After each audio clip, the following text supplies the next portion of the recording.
Students, मेरा नाम है श्वेता। स्वागत है आप सभी का मेरे YouTube channel SWT study zone में। लिसनर्स, आज की इस वीडियो में हम micro economics concept consumption and production, जो कि आपका सेमेस्टर फर्स्ट का सब्जेक्ट है और यूँ मैं बताऊं तो पेपर थर्ड है आपका ये, तो इसके यूनिट फर्स्ट के बारे में डिस्कस करने वाली हूँ मैं, जिसमें मैंने इससे पहले इसी से रिलेटेड यूनिट फर्स्ट से रिलेटेड एक वीडियो अपलोड की हुई है, जिसमें मैंने काफ़ी सारे टॉपिक्स क्लियर किए हुए हैं। इस वीडियो में यानी कि इस पार्ट में मैं आपसे स्कार्सिटी के बारे में डिस्कस करने वाली हूँ और माइक्रो एंड माइक्रो इकोनॉमिक्स, जैसा कि आप स्क्रीन पर देख सकते हैं, जो टॉपिक्स हाईलाइटेड हैं उनके बारे में डिस्कस करनी होंगी। जो पिंक कलर से कह सकते हैं आप, या फिर जो हाईलाइटेड हैं या उसके बारे में आज मैं डिस्कस करने वाली हूँ, यानी कि माइक्रो और माइक्रो इकोनॉमिक्स क्या होता है, इंडक्टिव और डिडक्टिव मेथड इकोनॉमिक एनालिसिस का क्या होता है। तो आइए अब इस वीडियो को स्टार्ट करते हैं। लिसनर्स, एक और बात, अगर वीडियो पसंद आए तो लाइक शेयर एंड सब्सक्राइब करने में ना चूकिएगा। प्लीज़ लाइक और शेयर ज़रूर करिएगा। और एक और बात, अगर अभी तक आपने हमारा इंस्टाग्राम चैनल या फिर टेलीग्राम चैनल या फिर व्हाट्सएप ग्रुप ज्वाइन नहीं किया है तो प्लीज़ कर लीजिएगा, क्योंकि आपको स्टडी से रिलेटेड सारी जानकारियाँ यहाँ पे मिलती हैं। और आइए अब स्टार्ट करते हैं अपनी इस वीडियो को। तो जैसा कि आप देख सकते हैं स्क्रीन पर, सबसे पहले मैंने स्कार्सिटी के बारे में डिस्कस किया है लिसनर्स। तो सबसे पहले बात कर लें कि स्कार्सिटी होती क्या है, यानी कमी क्या होता है। तो स्कार्सिटी में मैंने सिंपल बताया है कि scarcity refers to the limitation of supply in relation to demand for a commodity, यानी कि कमोडिटी की जितनी डिमांड है उतनी सप्लाई नहीं हो पा रही, यानी सप्लाई कम है, डिमांड ज़्यादा हो रही है। तो ये स्कार्सिटी की सिचुएशन को दर्शाता है कि हमें मतलब उतना हम जितना सामान की मांग हो रही है, उतना जितनी कमोडिटी की मांग हो रही है, डिमांड हो रही है, यानी कि इसमें सप्लाई की लिमिटेशन को दर्शाया जाता है किसके रिलेशन में, किसी भी कमोडिटी के डिमांड के रिलेशन में। तो ये चीज़ इसमें बताई जाती है। नेक्स्ट बात करें तो इसका मतलब है it refers to the situation when wants exceed the available resources, यानी कि एक ऐसी सिचुएशन है, स्थिति है कह सकते हैं, कि जिसमें जो हमारी इच्छाएं हैं वो ज़्यादा होती हैं और रिसोर्सेज कम पड़ जाते हैं उनके आगे, यानी कि जो भी हमको चाहिए वो चीज़ें कम पड़ जाती हैं हमारी इच्छाओं के आगे। As a result goods are not readily available and society does not have enough resources to satisfy all the wants of its people। यानी कि इसमें ये बताया गया है कि इसकी वजह से क्या होता है कि जो गुड्स हैं, जो भी सामान है, वो अभी अवेलेबल नहीं है, लेकिन जो सोसाइटी है वो क्या करती है, अपने लोगों को अगर सेटिस्फाई करना है, यानी कि उनके पास इतनी रिसोर्सेज नहीं है, यानी कि इनके पास इतनी संसाधन नहीं कह सकते हैं आप, रिसोर्सेज नहीं है कि वो लोगों की इच्छाओं को पूरा कर सकें। तो स्कार्सिटी क्या होती है लिसनर्स, यूनिवर्सल होती है, चाहे वो जितनी भी एवरी इंडिविजुअल हो, ऑर्गेनाइजेशन और इकोनॉमी हो, सबके सब किसको फेस करते हैं, स्कार्सिटी ऑफ रिसोर्सेज को फेस करते हैं। तो ये रही स्कार्सिटी की बात। नेक्स्ट बात करें लिसनर्स, तो नेक्स्ट जो हमारा टॉपिक है वो है माइक्रो इकोनॉमिक्स और माइक्रो इकोनॉमिक्स, यानी कि माइक्रो और माइक्रो के बारे में आज मैं डिटेल में डिस्कस करने वाली हूँ आपसे। तो जैसा कि आप स्क्रीन पर देख सकते हैं कि पहले तो मैं आपसे माइक्रो इकोनॉमिक्स के बारे में डिस्कस कर लूँ कि सबसे पहले ये माइक्रो इकोनॉमिक्स होता क्या है। तो जैसा कि लिसनर्स आप स्क्रीन पर देख सकते हैं, इसमें मैंने दिया है कि सबसे पहले मैं आपको माइक्रो और माइक्रो इकोनॉमिक्स से रिलेटेड कुछ बता दूँ कि जो सब्जेक्ट मैटर ऑफ इकोनॉमिक्स है उसको स्टडी किया जाता है दो ब्रॉड ब्रांचेज में, यानी कि पहला है माइक्रो इकोनॉमिक्स यानी कि प्राइस थियरी, और दूसरा है मैक्रो इकोनॉमिक्स यानी कि इनकम थ्योरी। तो इसकी अब हम डिस्कस कर ले डिटेल में। तो सबसे पहला है माइक्रो इकोनॉमिक्स। तो माइक्रो इकोनॉमिक्स में लिसनर्स देखें तो सबसे पहले है Adam Smith is considered to be the founder of the field of micro economics, यानी कि इनको फाउंडर बताया गया है एडम स्मिथ को।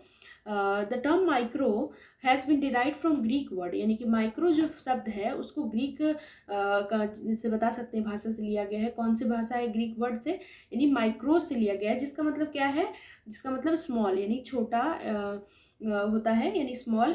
फिर नेक्स्ट आते हैं micro economics deals with analysis of behaviour and economic actions of small and individual units of the economy, यानी कि ये एक इंडिविजुअल यूनिट्स की बात करता है, एक स्मॉल यूनिट्स की बात करता है ये। और फिर जैसे कि आप पर्टिकुलर कंज्यूमर की बात ले लें, फर्म की बात ले लें, एक फर्म की, या फिर small group of individual units की बात ले लें, तो ये इसके बारे में बात करता है। नेक्स्ट आगे बढ़ते हैं लिसनर्स।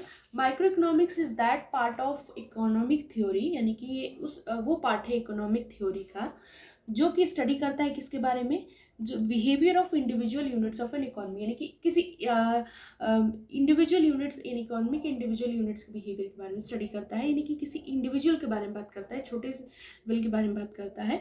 जैसे कि आप एग्जांपल अगर मैं आपको दूं तो एग्जांपल आप ले सकते हैं, जैसे कि अगर किसी इंडिविजुअल की इनकम देखनी हो तो वो है माइक्रो इकोनॉमिक्स, यानी इंडिविजुअल इनकम आ जाती है इसमें, इंडिविजुअल आउटपुट आ जाता है, किसी भी कमोडिटी का प्राइस आ जाता है, ये सब। इसके जो मेन टूल्स होते हैं लिसनर्स, वो होते हैं डिमांड और सप्लाई, यानी डिमांड एंड सप्लाई इसके मेन टूल्स हैं। ये तो रही आपकी माइक्रो इकोनॉमिक्स की बात। अब नेक्स्ट बात कर ले लिसनर्स कि माइक्रो इकोनॉमिक्स क्या होता है। तो आप ये डिफरेंस में भी ये आप बता सकते हैं जो मैंने इसमें दिया हुआ है, और ज़रूर ध्यान से ज़रूर सुने, क्योंकि मैं काफ़ी चीज़ें अब सब चीज़ें मैं इसमें प्रोवाइड करना दोस्तों बहुत मुश्किल हो जाता है, क्योंकि बहुत ज़्यादा लंबा वीडियो चला जाता है, इसलिए मैं आपको सिर्फ ओरली समझा करके बताती हूँ। तो अगर आप सुन भी लेंगे इस वीडियो को तो आराम से आप एग्ज़ाम में अगर आ गया तो लिख सकते हैं। नेक्स्ट बात कर लें तो माइक्रो इकोनॉमिक्स, यानी जो माइक्रो इकोनॉमिक्स क्या होता है, तो माइक्रो से ही पता चल रहा है कि ये बड़े की बात कर रहे हैं, यानी कि इसमें मैंने दिया the term micro has been derived from the Greek word, ये भी ग्रीक वर्ड से डिफाइन किया गया। कौन सा वर्ड है? ग्रीक वर्ड मैक्रोस से, जिसका मतलब होता है लार्ज यानी बड़ा। So micro economics deals with the overall performance of the economy, यानी कि ये इकोनॉमी की पूरे परफॉर्मेंस की बात करता है, ओवरऑल परफॉर्मेंस को देखता है। It is concern with the study of problems of the economy like inflation, unemployment, poverty, यानी कि चीज़ इसमें हम इन सब चीज़ों के बारे में पढ़ते हैं। सो अब नेक्स्ट बात कर ले माइक्रो इकोनॉमिक्स की। तो माइक्रो इकोनॉमिक्स क्या है, जैसे कि मैंने आगे जो दी हुई है डेफिनेशन, जैसे micro economics is that part of economic theory, यानी वो पार्ट है इकोनॉमिक थ्योरी का जिसमें which studies the behaviour of aggregates of the economy as a whole, यानी कि ये पूरे इकोनॉमी की बात करता है, एग्रीगेट्स ऑफ द इकोनॉमी के बारे में बात करता है। जैसे कि अगर हम उसमें क्या था माइक्रो में कि हम इंडिविजुअल इनकम की बात कर रहे हैं, उसी तरीके से माइक्रो में हम किसकी बात करते हैं, फॉर एग्जांपल अगर हम लें इसमें तो हम नेशनल इनकम की बात करते हैं, नेशनल इनकम की बात इसमें होती है, एग्रीगेट आउटपुट की बात होती है, एग्रीगेट कंजम्पशन की होती है। और उसका मेन जैसे कि इसमें मेन टूल्स जो हैं माइक्रो इकोनॉमिक्स के, वो क्या है, एग्रीगेट डिमांड और एग्रीगेट सप्लाई, यानी कि aggregate demand and aggregate supply are the main tools of the micro economics. तो ये आप डिफरेंस में भी आप बता सकते हो, माइक्रो और माइक्रो में मैंने जो भी बताया। अब नेक्स्ट बात कर ले लिसनर्स, नेक्स्ट जो टॉपिक है हमारा, यानी कि मेथड ऑफ इकोनॉमिक एनालिसिस। तो ये भी आपके में एक टॉपिक है। सो मैं आपको बताऊं तो दो मेथड होते हैं लिसनर्स इकोनॉमिक एनालिसिस के। पहला होता है डिडक्टिव मेथड और दूसरा होता है इंडक्टिव मेथड, यानी इंडक्टिव और डिडक्टिव मेथड, दो मेथड होते हैं, सिंपल आप इतना समझिए। सो पहले deductive method of economic analysis, तो अब इसके बारे में बात कर लेते हैं कि आखिर होता क्या है। तो deductive method of economic analysis में इसमें जैसे कि आप स्क्रीन पर देख सकते हैं लिसनर्स, मैंने दिया हुआ है deductive method is known as the analytical abstract और प्रायोरी मेथड, यानी कि इसको हम इस एनालिटिकल एब्स्ट्रैक्ट और प्रायोरी मेथड भी कहते हैं।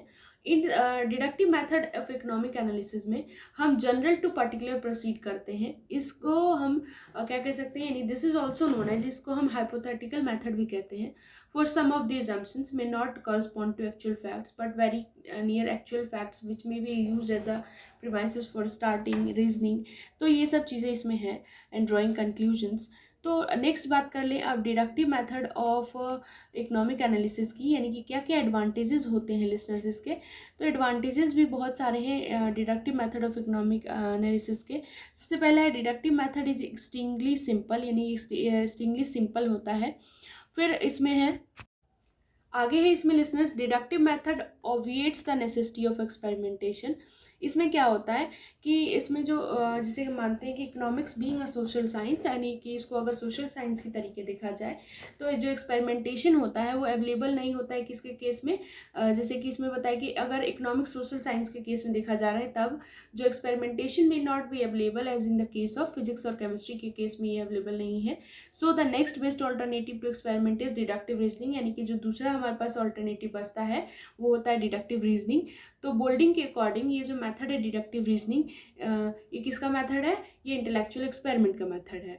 तो ये इसमें था। नेक्स्ट बात कर लेते हैं अगर इसके एडवांटेज के बारे में लिसनर्स, तो the deductive method results in accuracy and exactness in generalisation because of logical reasoning, यानी कि लॉजिकल रीजनिंग की वजह से जो डिडक्टिव मेथड का रिजल्ट होता है वो एक्यूरेट होता है, एग्जैक्टनेस होती है उसमें।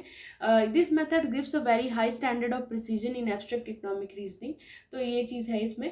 नेक्स्ट बात कर ले कि इसके, अब जाहिर सी बात है मैंने पहले भी कहा था कि कुछ एडवांटेज होंगे तो कुछ डिसएडवांटेज भी होंगे। तो डिसएडवांटेज है डिडक्टिव मेथड के, जैसे कि ये किस पे बेस्ड होता है, deduction is based mainly on assumption, यानी जो डिडक्शन होता है वो एजम्पशन पे बेस्ड होता है जो कि परफेक्टली वैलिड होता है। अगर एग्जाम्पशंस रॉन्ग हो गए इसमें तो जनरलाइजेशन जो रॉन्ग एजम्पशंस के बेसिस पे होगा वो भी इम्परफेक्ट हो जाएगा, वो भी इनवैलिड हो जाएगा लिसनर्स। तो जितने भी इकोनॉमिक लॉज हैं वो किस पर बेस्ड होते हैं, बहुत सारे एजम्पशंस पे बेस्ड होते हैं, जहाँ पर बहुत सारे स्कोप होता है एरर्स को कमिट करने का रॉन्ग हाइपोथेसिस के थ्रू। तो ये था पहला आपका डिसएडवांटेज, ड्रॉबैक कह सकते हैं आप इसको। नेक्स्ट बात कर ले तो अगर इसमें क्या होता है, in deduction there is too much of abstraction and economist by means of their intellectual exercise produce only intellectual toys having little connections with reality. तो ये इसमें इसका जो नेक्स्ट आप कह सकते हैं डिसएडवांटेज है, ड्रॉबैक है, वो मैंने आपको इसमें दिया हुआ है। अब नेक्स्ट बात कर ले inductive method of economic analysis की, यानी कि inductive method of economic analysis क्या होता है। तो इसमें इंडक्टिव मेथड की बात करें तो ये भी एक मेथड है इकोनॉमिक एनालिसिस का। तो इसमें क्या होता है, इंडक्शन दो फॉर्म में होता है इसमें, पहला एक्सपेरिमेंटेशन और दूसरा स्टैटिस्टिकल फॉर्म में। जो फैक्ट्स होता है पहले कलेक्ट किया जाता है, अरेंज किया जाता है और फिर कंक्लूजन्स ड्रॉ किए जाते हैं। फिर उसके बाद जनरल कंक्लूजन्स क्या होता है, फर्दर वेरीफाइड की जाती है किसके रेफरेंस में, एक्चुअल फैक्ट के रेफरेंस में। जो इंडक्टिव मेथड होता है generally associated with the statistical form of inductions, यानी कि किससे एसोसिएटेड होता है, स्टैटिस्टिकल फॉर्म ऑफ इंडक्शन से। अब इसके एडवांटेजेस के बारे में बात करें कि यानी कि कुछ एडवांटेजेस हैं इसके लिसनर्स। तो पहला है ये हाईली प्रैक्टिकल होता है, यानी कि it is highly practical and realistic as it describe things as they are, यानी कि हाईली प्रैक्टिकल एंड रियलिस्टिक होता है क्योंकि ये उसी थिंग्स को वैसे ही डिस्क्राइब करता है जैसे कि वो चीज़ रहती है।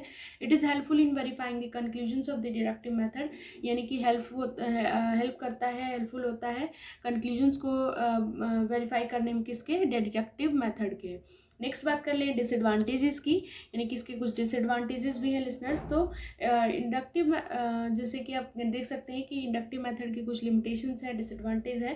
तो पहला है कि जब भी when the investigators lack a balance judgement there is the risk of drawing hurried conclusions based on inadequate and irrelevant facts and data, यानी कि जब भी इन्वेस्टिगेटर मतलब बैलेंस जजमेंट नहीं कर पाता है तो रिस्क किस चीज़ का हो जाता है, ह्यूरिड कंक्लूजन्स का, जो कि किस पे बेस्ड है, इनएडेक्वेट और इरेलीवेंट फैक्ट्स एंड डेटा पे बेस्ड है। नेक्स्ट जो डिसएडवांटेज है इसमें, collection of fact in the inductive process is highly complex, यानी कि जो फैक्ट का कलेक्शन होता है इंडक्टिव प्रोसेस में बहुत ही ज़्यादा कॉम्प्लेक्स होता है। और complicated job warranty extraordinary understanding to eliminate economic from non economic factors, फिर ये चीज़ इसमें आती है। लेकिन लिसनर्स इसमें जैसे कि मैंने आपको बताया डिसएडवांटेज मैंने 2 दिए हैं और एडवांटेजेस। तो ये थे आज का आपका आज का जो मैंने टॉपिक्स बताए थे वो यहाँ पे कंप्लीट होते हैं। तो आज के लिए बस इतना ही।